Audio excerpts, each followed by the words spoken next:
Good afternoon, everyone. Thank you for joining us. My name is Julie Parker, and we'd like to welcome you to the September 2nd weekly Wednesday media briefing. Just want to point out for you all, we have been doing this each week since April. We're now in September, and as always, we are providing you access to the county executive, our county health officer, and as of late, our recovery director, the Office of the Emergency Management and Homeland Security Director, Dr. Earl Stoddard, is also on our line today. So as always, we will begin with the county executive. So again, thank you all for coming in today. I want to start, I don't normally talk about the national scene and the national level, but I got to say something about something that the administration, a couple of things the administration has just done. And I want people to think about how these things fit together. We know that the president's been pushing everybody to go back to school, despite the fact that we know the kids are as active spreaders and capable of spreading as adults, despite the fact that we know that their infection rates are going up and the data shows it. He's insisting they all go back to school. Then on top of that, yesterday we find out from FEMA that as of September 15th, FEMA will no longer reimburse school systems for masks for children, which means that these masks on mass scales are not cheap. They do not last perpetually, so they continually have to be replaced. So basically, they're going to undermine the ability of kids to protect themselves in school, which means that since these kids come from diverse neighborhoods all over the place, Montgomery County is a great example of that, you are likely to get cases brought into school. You are likely to encourage the spread of disease in school if the kids aren't wearing masks. And then to top it all off, he wants to cut down on non-symptomatic testing, which means that you couldn't even test these kids to see if they were carrying, if they weren't symptomatic, which means they will be able to spread. And the people who they spread to will not get tested until somebody gets a fever, a sneezing, and is deemed to be worthy of getting tested. This goes beyond neglect. It goes beyond regular carelessness. This is actually a set of actions which is going to endanger the communities in this country, and not just Montgomery County. I assure you, we're going to continue to try to make sure we can get masks to the people who need masks. When the schools are ready to be open, we're going to make sure that the supplies are there. Hopefully there'll be saner people in charge when we get to that point. But we're going to make sure we can do these things. But people ought to put 1 + 1 together. It's almost like they're trying to drive this notion of herd immunity, that if I can get everybody sick, then the herd gets immunity. And if some people die, oh well. I don't have an oh well approach to whether or not some people die. I look at any death as an unfortunate and probably something, at least a large number, which could have been prevented. So I'm very disappointed with what's happening at the national level. I also want to say more locally, I'm a bit disappointed in the approach that Maryland is taking and going directly to phase 3. I guess I'm disappointed because none of the elected officials in the state got consulted on this. Nobody asked us, what do we know? What do we think? What are you hearing? What are you experiencing? And neither were the health officials. And so we're going into an area that is not being guided, from my perspective and from other people's perspective, by medical approaches, but more guided by a desire to reopen businesses. I get the desire to reopen businesses. I would love to have the tax revenue, but I don't want the tax revenue if the price to be paid is more sick people and more fatalities in our community. It is not worth it if you can't do it safely. So we are going to spend the next couple of days seeing what we can do differently. And what are the governor's guidance? Is there room for us to make steps forward? And where are the places that we're not going to go? So I won't say we're going to move into phase 3. We will continue to likely modify our phase 2, which we've been doing all along. I will, take full ownership. I wrote the governor a letter a couple of weeks ago after questioning the initial decision when the governor said you could have unlimited gatherings, but you couldn't have a musician or a comedian in front of these people. And I asked them when he first did this, what sense did it make to allow 250 people to gather together and then say if a band shows up, you all have to go home. That didn't make sense. Or if somebody gets up and starts telling jokes, well, you can't have an audience for it. So we asked whether, in our case, where we limit gatherings to 50 people, could we allow a performer or performers, if they stay on the stage, if we don't allow crowds to gather in front of the stage, if we don't allow dancing, if we don't allow standing and congregating between tables, basically we continue to allow people to act as if they were in a dining establishment and follow our rules of distancing and mask wearing and allow people to perform and entertain. That's a request we got from a number of venues that had been doing it and wanted to continue doing it. And we finally got guidance last week from the state saying that we could do it, provided it was primarily done as a dining establishment. And so we will definitely modify our rules on the entertainment to accommodate something which we asked for. So it's not like we weren't asking for things to be changed. This is something we pretty clearly thought could be changed. And finally, the state agreed with us on that. But we have trepidation over some of the other stuff, and we're going to examine this very closely and continue to make what we think are the best decisions for the health of our residents. As always, I rely on Dr. Gales and Dr. Stoddard and the professionals that they talk to for guidance on what kind of decisions that we're going to make in the county. And I think that's what all of us need to do. Despite the impatience and frustration with where we are where we are. I know I'm one of those people who a few weeks ago, when our cases were down around 50 a day, and we thought that was a big check downward from 200 a day. And we felt like, well, this is a good sign, this will keep going. The truth is, it didn't keep going. And after things opened up more in the state, our cases have been closer to 70 a day. We've had a couple of days around 90 to 100. So we're not in a place that I can say, you know, we made progress and we continue to make great progress and let's open the doors. It is not party time yet. It is not a time to relax. It is not a time to say, we've mission accomplished, as some famous person once said. None of those things are true. We're making progress, that is true, but we're not where we need to be. And when we're where we are need to be, we'll all have a great celebration of being able to reopen things in a more normal way. But until we're there, we're not there.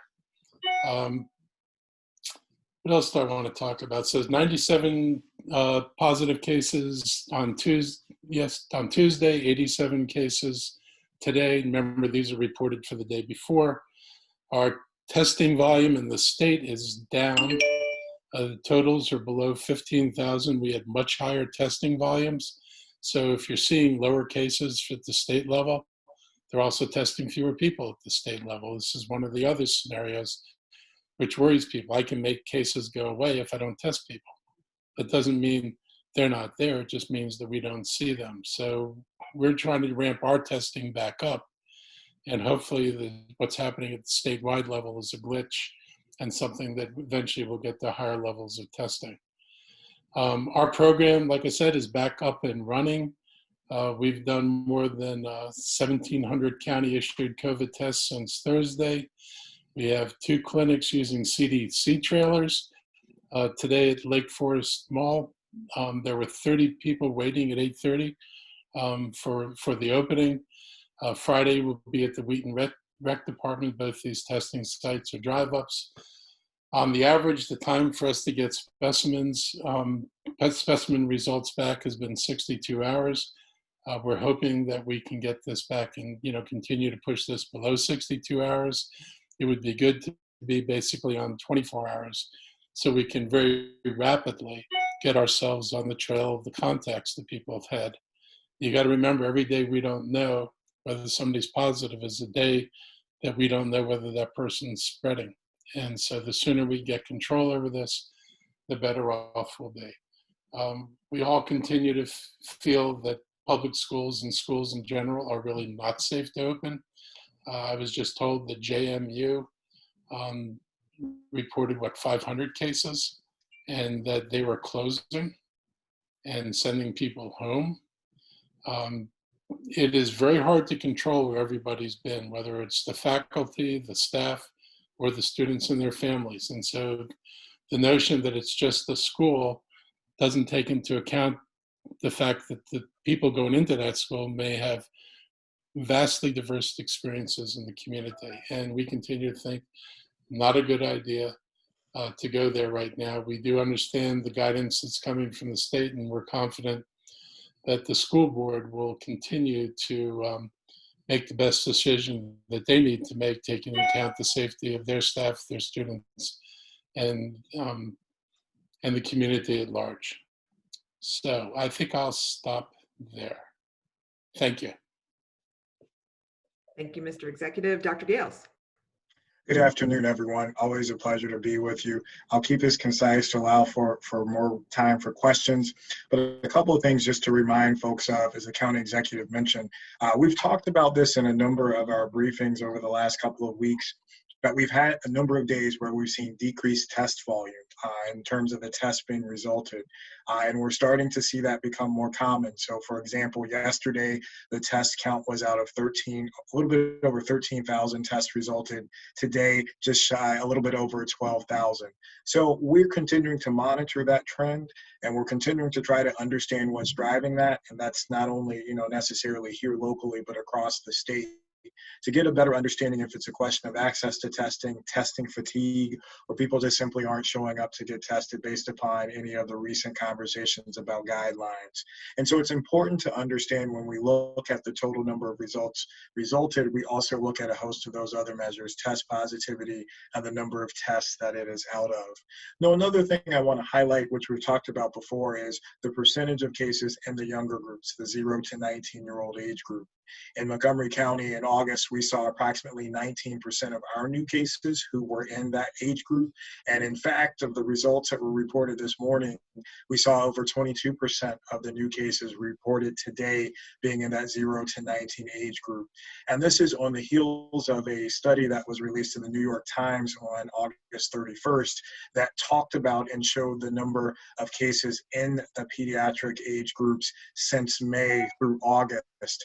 And they actually show that the number of cases in children increased by 720%, the number of hospitalizations increased by 356%, and the number of deaths increased by 229%. So this is not to scare anyone, but also to, again, remind folks that we are seeing more cases in our younger age groups, not just the 20 to 30-year-olds, but also those school-age children. And for the folks, as the county executive mentioned, we are seeing cases pop up in college campuses and students are returning home. I want to make sure that folks understand when they come back, if you are coming back home, the expectation is if you have been identified as a potential contact and exposed, it is fully expected that you take the necessary precautions to quarantine yourself, get tested, know your status, and minimize your exposure to other individuals to mitigate any further transmission. The last thing I will say is get your flu shot.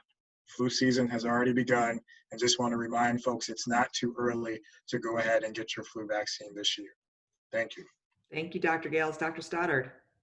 Yes, I too only have a few updates so we can get to questions. So we did have a productive meeting with our non-public schools on Friday afternoon. It came one day after the governor of the state released its guidelines. We are still looking for some clarification on those guidelines and where there are gaps in clarification or recommendations that we can also provide to the non-public schools. We're going to continue to have a series of those webinars like we had last Friday. The next one will be on September 11th. Our Community Recovery Advisory Group meets again tomorrow evening. We're going to look at election preparations as well as our economic revitalization efforts in our recovery framework. They've been a very productive source of feedback to representing a broad swath of our community to ensure that we're doing things in recovery the right way. On recovery, we're working on what we're calling the Fort Business Assistance Center. This assistance center will offer technical assistance to businesses throughout the recovery work that we're doing from the pandemic. Things like how to renegotiate leases, how to operate in digital environments, things along those nature. This is an ongoing way that we're going to continue to support our businesses. We know that people are struggling. We want to make sure that they have as many resources and as much information as possible on how to be successful. And finally, I do want to talk just a little bit about elections. We continue to staff up and prepare our Board of Elections to both conduct the general election in November, or I guess beginning in October, but into November, but also make sure our facilities and make sure that we can get through the absentee ballot applications that are coming in fast and furious. And so we want to make sure we have enough staff to address those and get those turned around very quickly. We continue to encourage people to request the ballot by mail. Obviously, printing the ballot off the internet does pose a additional logistical challenge for us, in that it has to be transferred over to the form that can be read by the ballot counters. And so obviously, the closer we get to election day, the requesting of those printed versions off the internet poses a greater risk that the ballot will not actually be physically counted on election day. And that's obviously something that everyone wants to see happen. So we continue to encourage people to request the ballots by mail and complete them that way. So with that, I think I'm finished up. All right, thank you all. We have a long list of reporters, many of whom have multiple questions. So for the reporters, please keep your questions as tight as you can. And speakers, take as much time as you need. Chris Gordon with Channel 4 is up first with questions for the county executive and Dr. Gales. Yes, thank you very much. You say that, Mr. County Executive, that you have been surprised by the governor now twice, last week on in-person schooling, and this week on phase 3, beginning phase 3 reopening. The question is this. Why do you think the state is not coordinating with counties, seeing that they're giving the counties the right to make decisions? Why aren't they giving you that information before they make it public and surprise you? And number 2, when do you think Montgomery County and how, what are the guidance, what's the guidance, what are the timelines for when and how Montgomery County will adopt this phase 3 that the governor announced? Okay, you've been at these conferences, like Julie said, since April. We don't operate by timeline, because if I have to stick to a timeline and the conditions aren't right, then the question is, why didn't you do it? You'd said you're going to do it on this date. And that's not the way you make health-based decisions. You make decisions when you get to the point where you think it's safe to do. So I can't give you a timeline. I will tell you that, like I said, I was optimistic when we saw cases getting down to the 45, 50 range. If they had continued to go down, and I've said this before, I don't expect to get to 0, but I expect to get below that number. I know when the governor pointed out the states to the north of us that has opened up, I will note again that Maryland doesn't match any of the metrics that those states have opened up, have been able to achieve. If I had the metrics that New Jersey and New York and Connecticut have in some of in these cases, we'd be having a different discussion. But those aren't the metrics we have. So our goal is if New York, New Jersey, and Connecticut can get there, we can get there. And when we're there, and as we get closer to those numbers, then we will open up more and more things. But we're going to continue to be careful, and we're going to continue to avoid high-risk activities. Some of the states with the worst cases now that jumped ahead to phase 3 were cases that were states that had lower loads than we did at the point they made the decision that it was party time again. And they suffered woefully for that, and their people suffered for it. So we're going to be careful. I think that's what people expect us to do. Most businesses are able to be open, even if to a limited degree. I've been always willing to look at ways of letting people do more if it can be done safely. Part of it, we rely on other people to actually follow the guidance we give them, because we don't have the capacity to be in every business or every school saying, this is the guidance, I'm going to make sure you follow it. And that's one of the problems. We can say one thing, it doesn't mean that everybody does the things that we're asking them to do. As we found out on late night entertainment and what happens in bars after the food goes off the table. So we'll be careful. If you like metrics, I like the metrics that the states to the north achieved. And if we get closer to those numbers, I think I'll feel better about doing more things. But again, I defer to Dr. Gales on more wisdom on this. And Chris, you had a question for Dr. Gales? You're muted. Oh, hang on. There you go.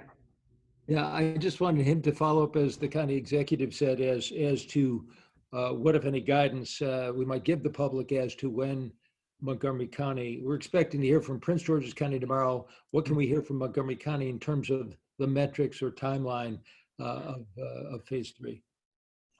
Sure. So I would caution, as opposed to saying it's going to be moving to phase 3, as the county executive mentioned, we're going to continue to look at a host of activities that we have in place already and others that may have been allowed with the most recent governor's guidelines. Look at our surveillance data to determine if it's safe to do that and make any adjustments. My expectation is, based upon our conversations, is that we would provide that guidance to folks before the Friday go live date with the governor's phase 3 plan, so that they can plan accordingly. Chris, hang on. Chris, you're on mute. Hang on. Yeah, I just wanted to clarify. Did you say, Dr. Gales, that you're going to provide some guidance before this Friday, going into Labor Day weekend? Yes. So what can we expect going into Labor Day weekend? So as we've said, as the county executive opened, and as I just said, we are going to continue to look at and study the different activities and be able to provide guidance where we feel it is safe to potentially move forward. And also if there are other activities that have been allowed and are permissible based upon the governor's directive that we don't feel are safe to move forward. So we're going to continue that. Keep in mind, we received this guidance late yesterday afternoon, and in fact weren't able to see the guidance in a paper format until late yesterday evening. So we're going to continue to work through today and tomorrow, and I'm sure our wonderful comms team will be notifying you once we're ready to deliver that information to you all. Okay, Ike with Channel 5 is up next with a question for the county exec and Dr. Gales. Hi, how you doing today? I know you've said that you based this reopening on a scientific approach. Before you said you never wanted to hit, 70 cases a day. But, I'm looking at Virginia. They've been in phase 3 since July 1st. That's literally 2 months from now. All over Northern Virginia, Fairfax City, they're at 98. You have Alexandria, they're at 20 new cases a day. I just want to know, what's the threshold for opening back up? Are there figures that you're waiting for? I know you said it's a rolling basis, but what can the public look to? And where are you getting those numbers from? And I have another question.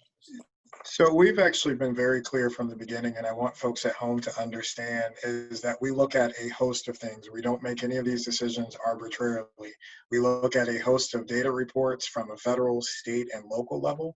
We also consult with experts at the federal, state, and local level to help get input. In particular, we pressure test ideas and say, hey, based upon your expertise, based upon the information that we're receiving, are we making the right steps?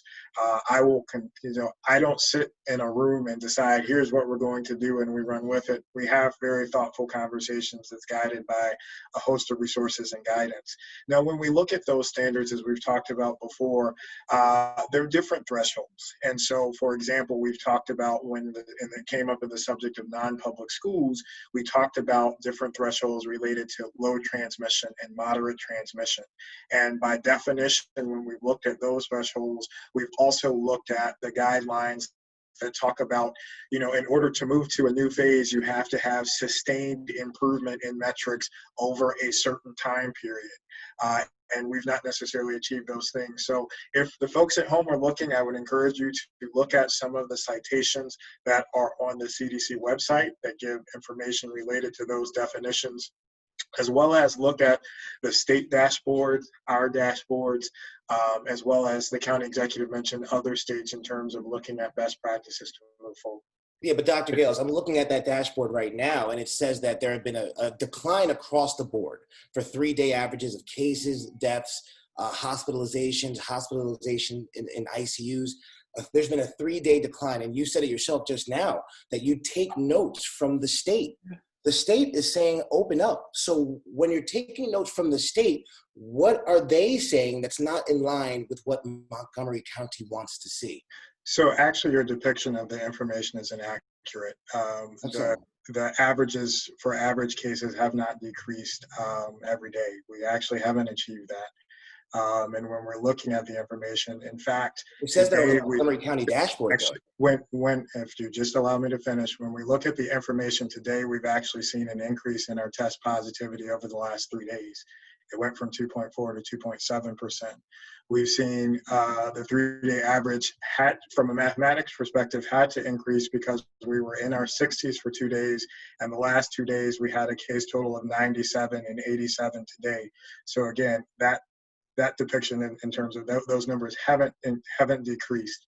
Now, what we're saying is, we're not saying is that, our cases have spiked up, but what we are saying is we've plateaued over the last month where we are, and we haven't seen a continued improvement in the numbers to suggest that we add on more activities that would increase the potential contact and increase the potential points of potential transmission that could potentially cause a significant increase in cases. You are accurate in the depiction of the other measures, and we're happy to see that, in terms of we've not seen a congruent increase in our hospitalizations and COVID-related illnesses.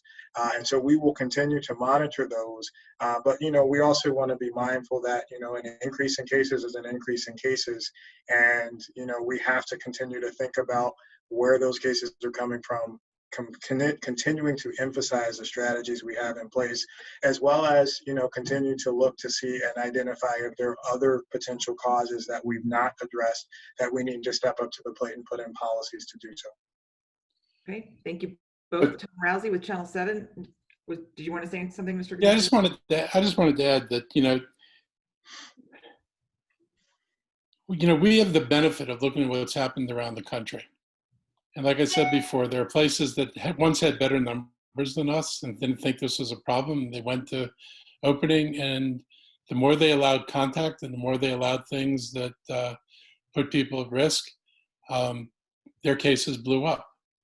That wasn't an accident. It's not like the virus is not like a bacterial infection, just is growing and growing and growing and waiting for you to get it. It only transmits from people. And so we have a pretty clear view that people are the main problem here in the worst possible way. I mean, we're the ones that carry this thing. And so when we see persistent cases, and if you like our numbers, because everyone likes Montgomery County's numbers, you look really good. They look really good because of what we did. It didn't happen by us doing what everybody else did. It happened by us setting a very deliberate path to be as careful as possible. So our numbers got where they did by being careful. And we're going to continue to be careful, because I don't want these numbers going back up. They've gone up a little bit. It's not that catastrophic rise we've seen in other places, but we're trying to make sure that now that we've got a higher level, that we can drive this number back down. I think we can do it, but it does require patience. And I understand people's patience is limited, because this is a very frightening and unpleasant situation for people to have to be living in. But it's what we're all dealt with right now. Look, you're working from home, right? I see your kitchen behind you. Obviously, you're not going into a building full of people and doing your job. So, to the extent we can prevent everybody else from having to do more contact than they need to, that's what we're trying to do. All right, let's go to Tom Rousey, who's in his car with Channel 7 with a question for the county exec and Dr. Gales. I got two questions. First one's for the county executive. It seemed, based on your statements, that you're open for, say, movie theaters, community theaters, music venues, to do outdoor things now, but not necessarily indoor. Is that correct? Or just give me your kind of an explanation of what you're thinking along those lines. So on the entertainment stuff, we were going to allow, if you're in a restaurant and you've got a stage and you want to put a band up there, or you want to have a comedian up there, you're going to be able to do that with still the same capacity limits and the same rules about social distancing. Like I said, when you thought about the governor's order, once you allow a certain number of people, as long as you maintain distance and all this stuff, it doesn't matter if a couple of them are singing or telling jokes. We're still going to limit the outdoor gatherings, because there's way too much evidence that says large gatherings can be the trigger for spikes in infection. So we're going to keep our our gatherings limited. And that would include if there's an outdoor band. So, I mean, I imagine there'll be places that will have outdoor entertainment, but there will be limits on how many people can be there. And we'll be able to see, hopefully in not too long, what the effect is. Do we trigger any additional cases? Does contact tracing show us that, I can identify X number of cases coming out of an event, which would reinforce the idea that that event was a trigger? And as we learn more about that, then we'll continue to look at how we refine our decisions. But there is no experience with this anywhere. So we're trying to learn from everybody else and ourselves. What about a straight up community theater, movie theater that's not a restaurant? What are you considering them to be allowed to do? We haven't had a detailed talk. The governor would allow, 50% capacity up to 100 people. So it's either a maximum of 100, or if your capacity was 100, then it's 50 people you'd be allowed to have. It's the lesser of the two, as I understand it. So that's something we'll look at. We haven't made any decision. Like Travis said, we got this last night, and we haven't had time to digest it. I just got guidance on the on entertainment after asking for it for months. We got a letter at the end of last week, finally, where they said, yes, you can have entertainment, but this is what they said: you can have entertainment only in a restaurant setting and not as a pure entertainment venue. And if the restaurant ceases to be serving food and functioning as a restaurant, then they can't have entertainment. That's the guidance I got last week. So 3 days later, with no warning, I'm getting a different set of guidance. And our health officer was no part of any discussion that would have led one from one place to another place. And Tom, you had a question for Dr. Gales? Yeah, just wanted to clarify something that you were asked earlier, but when you're saying you will have guidance before Friday, does that mean you will have these specific, this is what we will allow, this is what we will not allow, or will still be some decisions not made by Friday? Our intention is to be able to provide full comments, for our local residents based upon the governor's guidelines, and provide some distinction within which activities that will be permitted within Montgomery County and those that won't. Okay, thank you very much. We've got a long list of reporter questions. Caitlin Peets with the Bethesda Beat has a question for Mr. Elrich. Hi, good afternoon. My question for you, Marc. Last week, you spoke at a community forum and mentioned that the county is considering taking contact tracing efforts back from the state. Can you just elaborate on what you meant by that? And the second part of the question would be, have you had any issues with getting contact tracing information from the state?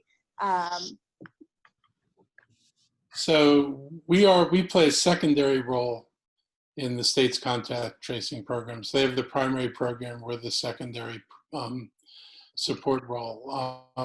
Myself and other county executives have tried to get more refined information, and we have not always been able to get what we think we need. I mean, I don't want to diss the information we have, but there are weaknesses in what's being presented in terms of our ability to determine what does the data actually tell us. And we'd like to know more specifically what the data tells us. So if we set up our own tracing protocols and tracing questions, I'm hoping we can get to a finer grained detail, which would benefit everybody. So that's a discussion that the county executives are having. I'll be on a call with them this afternoon. I wasn't the one who raised it. There are other executives who feel the same sort of disconnect or incompleteness about the data we're getting. Okay, I've got a couple of questions from Rebecca Tan with the Post, who's having audio issues. I'll start with this one. Governor Hogan seemed to suggest yesterday that he thinks several large jurisdictions in the state have been too slow in reopening. Do you think that Montgomery has lifted restrictions at an appropriate pace? If so, why? Absolutely, we did things at an appropriate place, and our results kind of show that. There are counties in this state that have, what is it, cases per 100,000 that are approaching 15. We've managed to get our cases down and our test positivity down. I think there was a point when Montgomery County and Prince George's County made up over half the tests, over half the cases in the state. That's no longer true. So I think our more cautious approach has made Montgomery County and I think Prince George's County safer. And I don't know what other metric you would use. It's certainly, this is not a crowd satisfaction game. This is, are you doing things that seem to be reducing the numbers? We seem to be doing things that are reducing the numbers. And a second question from Rebecca. Are you concerned that the rest of the state moving to stage 3 will have repercussions on Montgomery? If so, what? Heck yes. Look, I thought what happened, is it Worcester County where Ocean City is? And the high number of cases and the number of businesses that got shut down over there because of the way they opened up. We have no way of knowing how many of those, this is one of the things I'd love to know, is how many people who got COVID had a vacation in Ocean City. You would think that would be data that would be readily available and we talk about, but no one has mentioned, these many cases are traceable back there. I think that it just behooves us to be careful. And I think if people open up around us and, the less cost, the jurisdictions that opened faster than we did, they're now bearing the heavier load of the cases. I can't say that there's an absolute correlation between those two things. There's no data certainty on that. But it is true, we don't exist in a vacuum. There's no wall around Montgomery County, no wall around the DC metro area. So our people go back and forth and across borders. And, unfortunately, unlike Vegas, what happens someplace else around here doesn't stay someplace else. You bring it home. We worry about that. Okay, Matt Blitz with DCist and WAMU. Are you on the line? Do you have good working audio, Matt? Yes, I do. My question is for Dr. Gales. With Avigenics announcing last week that they've met the asked for criteria, has there been any thought on recontracting with them for testing in Montgomery County? So as to your question, we've still not received a formal report from CMS or the state. And from my understanding, the state, unless there's been an update within the last 24 hours, the state has not made any changes to their cease and desist order. So we will continue to, wait for those updates to determine any future steps as it relates to that. And then I bounced around, WTOP, please forgive me. So we've got Kate Ryan and Jack. Kate, I see you've got 3 questions for each of our speakers here today. Could you start with Dr. Stoddard and Gales, and then we'll come back to you for your 3rd question just to get everyone else in? Or I can make them real quick and rapid fire. Would that work?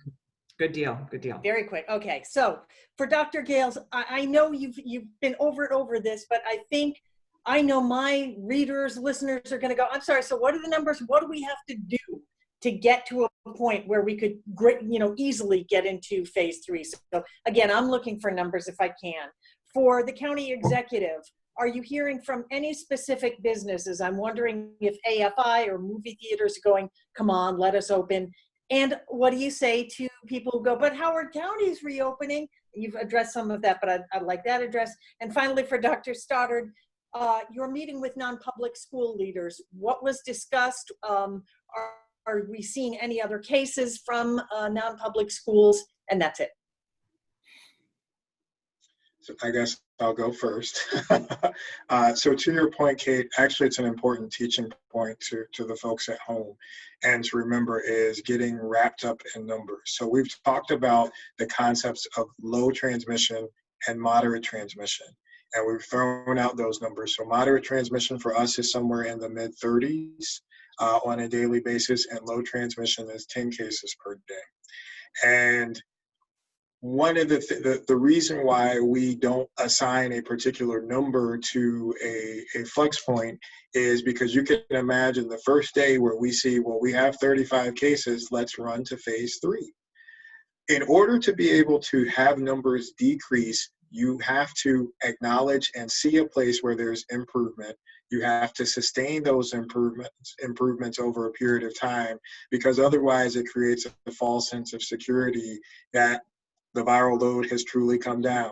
So having 1 or 2 days of cases in the 30s does not mean we have achieved that sustained improvement to drive the viral load down. And this actually gets back to the question that Ike asked earlier, is this is the reason why when we talk about improvements, we talk about it needing to be sustained over a period of time. And so if you're looking for numbers, I would prefer that you look at concepts and larger picture in terms of low and moderate transmission, because that varies by jurisdiction. And so when we're looking at ours, again, that's approximately 35 cases per day for moderate transmission and low transmission being 10. Let me also just emphasize and remind folks is that think back to March where we closed businesses down. Think back to March when we closed schools down. We were averaging 4 cases a day. We're in a much different place. And so when we're talking about the concepts of reopening, we're reopening at far higher rates of viral load, even though they are much better than where we were in the months of April and May and June, and actually even in July to some degree. Actually, not so much July. We actually have increased from July. We're still at much higher numbers than where we were when we closed things down the first time. And so we just want to make sure that we continue to be mindful of that, because as we open up more things, that increases contact points and networks of transmission. And the higher the viral load is in our community, the more likely it is and the easier it is for it to spread to individuals and see a significant increase in cases. Okay. Real quick, the sustained period, do you need to see like 10 cases per day over 2 weeks, over 3 weeks, over a month? Oh, Dr. Nelson unmute himself. So again, to repeat what I just mentioned, I'm not going to give you a nailed down number. The concepts are very clear and they've been expressed by the CDC and the state and us, is that typically when you look to moving from one phase to the other one, you should see sustained improvements over at minimum a 14-day period before you move to a new phase. And when you get to smaller numbers in terms of, driving down from 70 to, which, we've talked about this before, the scientists and experts will say it's easier to drive from hundreds of cases to the 70 range, but it's harder to actually drive it down even more. And that's what we've been continuing to work on since July. As the county executive mentioned, we did actually dip down to where we saw a couple of days where I think we had a case total in the high 20s and a few days in the low 30s. And we'd love to get back there as soon as possible. But in terms of really moving forward to a fuller reopening, we need to see those types of numbers on a much more sustained, prolonged basis, extended basis. Executive, do you remember your question? Yeah, sort of. It's sort of the same thing. Look, it's people are looking for a number, and the number is only the result of things you do. And so if I achieve that number, suppose we said 5 per day, 10 per day, and we achieved it, it would be as a result of stuff we did. That is not a reason to stop doing what you were doing, because it almost guarantees that if you don't do the things that push the number down, that you're going to wind up with bigger numbers again. And so I hate, I feel like Travis does about this, I hate being driven by folks who only want to talk about numbers and what number. It's really, does the number get down and then stay there? There's not a treatment for the virus. So if cases are going down, it's not because we've treated it, it's not because we've beaten it, it's because the policies in this county are probably the most restrictive in terms of contact between person to person. We are probably among the most restrictive, not as restrictive as we could have been and probably should have been early on, but we're among the most restrictive. And being the most restrictive has limited contact. Limited contact, we know, limits the virus. So our numbers are only as good as our ability to limit contact. So to think that you achieve this magical number and then all of a sudden you let up on the contact, that you really, we're not in a position to do that until that number is small. It is too much for me to look at 50 to 100 cases a day, because that means every day somebody's going out and getting infected by somebody. If this were a one-off, that'd be one thing, but the persistence, the inability to keep the number down around 45 or 50 and to be looking at 70 and to know this is day after day after day tells you that the virus is still out there and that we have some control on it because of our restrictions. We don't have as much control as we'd like. I can't speak for what other jurisdictions do to make their decisions, but I know what we're trying to do, and I trust the approach that we're taking. And I think our results kind of speak for themselves. Thank you. Dr. Stoddard. Yes, so on the question of non-public schools and last Friday, to be clear, we scheduled last Friday's meeting prior to any knowledge of or release of the guidance that came out on the previous evening that we had at Thursday evening. So our scheduled meeting was focused on contact tracing and reporting, which were things that are established within state law and COMAR long before COVID-19 was a thing. And so what we talked about on Friday with our non-public schools focused specifically on their requirements around reporting of cases and describing to them the process that public health will follow in following up on those cases, how they'll conduct their investigation, the kinds of information that they would be expecting the schools to help provide them, what the role of the school is in conducting that investigation, things of that kind. Now that we have what guidelines were provided last week, we can, our future sessions, I think the next one will be on September 11th, we'll focus on different elements of those guidelines and address different topics that come up that we've heard a lot of questions about. To be clear, the one thing that we did get from the guidelines and that there's still some ambiguity around is the state has set this threshold of 5% positivity, which we do meet, but below that there are sort of a spectrum, I'll call it, of opportunities based on some number between 15 cases per 100,000 and 5 cases per 100,000. We don't get down to the 5 per 100,000 that the state has already designated for full in-class education. However, what isn't clear is the definitions of what hybrid education means to the state, the definitions of what limited in person or expanded in person. Those things are not defined within the state guidelines. We have asked them for further guidance on what those things actually mean. In addition, how they measure the numbers will be important because obviously we want to mirror that information from our local perspective around, is it a 7-day rolling average every 14 days? Is it, what is the period of measuring of that daily case burden? Because obviously if you look at daily case totals on any individual day, it can be up or down significantly. It just has to, how they want to measure that is really important to us. So those are some examples of things that we're still looking for some clarity on that will allow us to move forward. Again, next meeting will be September 11th. Thank you, Dr. Stoddard. And Jack Moore with WTOP has a question. Advogenics. Go ahead, Jack. Yeah, thank you.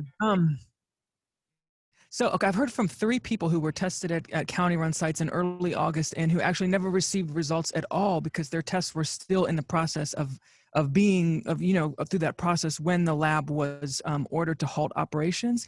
And all 3 people I spoke with said they were disappointed that they didn't hear directly from the county about the issues at the lab and that they wouldn't get results. They realize now that there was a press release issued, but these people, weren't signed up for county press releases and they were waiting for weeks for these results that never happened. Then they days later saw a news article like, oh, this lab was suspended. I'm just kind of curious, what's your response to those frustrations from people? And do you think the county did all it could have done to alert people who were, directly affected in not receiving a test result? We apologize for any frustrations that folks experienced in terms of the delays associated with the lab.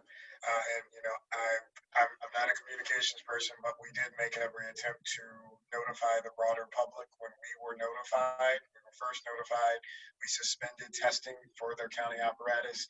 And then when we were notified of the cease and desist order, we did make broad announcements in terms of recommending that individuals who have been tested within that 2-week period to get retested, as we were not sure of the results that would be coming back.